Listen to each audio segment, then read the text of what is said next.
An engineering degree doesn't mean you have to sit in an office with a calculator or a computer screen and pound out calculations.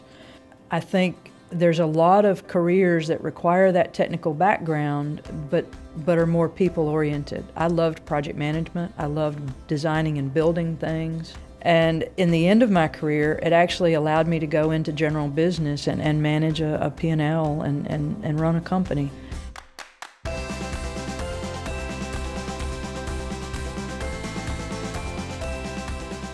I graduated from Auburn in 1977 in civil engineering. My first job out of college was with Exxon Research and Engineering. Back then, obviously a lot of companies were looking to hire women, so we were very fortunate. I think all of us young women that graduated that year had lots of offers. But I took the job at Exxon because I wanted to see the world. And the promise that they made was that after working in a trainee program at one of their refineries in the United States, that I would be sent out to see the world.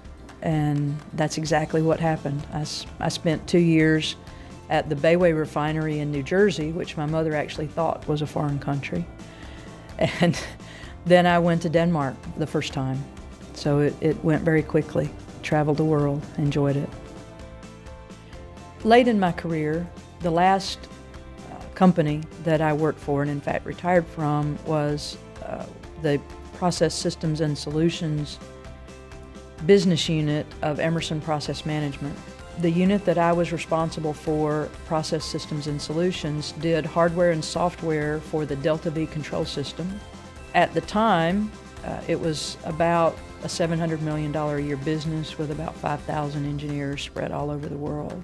I enjoyed it. It was fascinating for me to go from being on the owner side of the business and buying things from Emerson to going into that business and selling to the same people that I had worked with as peers.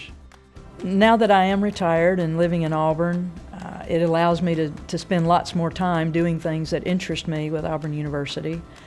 When I think about advice to young women in engineering, I think I would encourage them to either co-op or make sure that they get summer internships, because having some work experience will actually tell you whether you're cut out for it and whether you'll like it.